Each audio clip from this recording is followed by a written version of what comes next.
Lancé sur l'antenne de France 2 en 2021, le Club des Invincibles était de retour sur la chaîne publique samedi 4 juin 2022, à partir de 21h05. Lors de ce nouveau numéro inédit, un changement de taille fut opéré. En effet, Nagui a cédé sa place à Olivier Mine aux commandes de l'émission. Pour rappel, ce dernier incarne déjà le jeu quotidien Tout le monde a son mot à dire sur France 2, dans lequel il partage l'écran avec Sidonie Bonnec, mais aussi Fort Boyard depuis 2003. Dans cette nouvelle édition du Club des Invincibles, l'émission a également accueilli deux autres nouveaux visages, qui sont des anciens candidats emblématiques de l'histoire des jeux télévision en France. Deux nouveaux invincibles font leur entrée dans le club cette année. Bruno, le plus grand champion des 12 coups de midi, et Grégory, grand gagnant de Tout le monde a son mot à dire, rejoignent Marie-Christine et Sandrine, toutes les deux les plus grandes championnes de Tout le monde veut prendre sa place. Ensemble, ils défendent l'honneur du Club des Invincibles face aux meilleurs candidats anonymes, sélectionnés dans les 4 coins de France.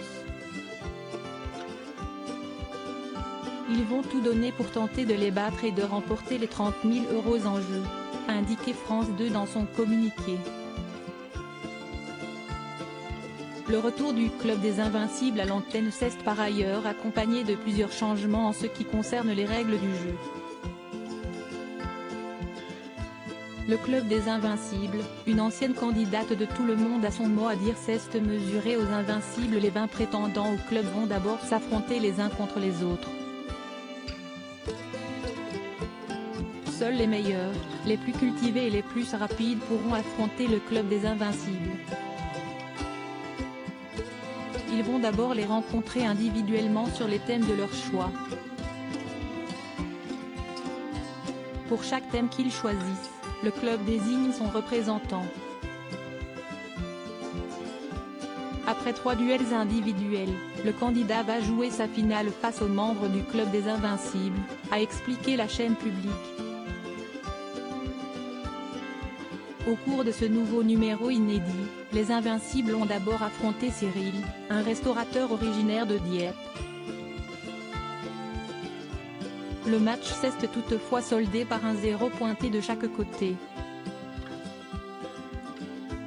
Ensuite, les Invincibles se sont mesurés à une ancienne participante de l'émission Tout le monde a son mot à dire, Léna. Là encore, l'affrontement final s'est conclu par un 0 pointé de chaque côté. Donc les Invincibles n'ont techniquement pas perdu, mais ils n'ont pas gagné non plus,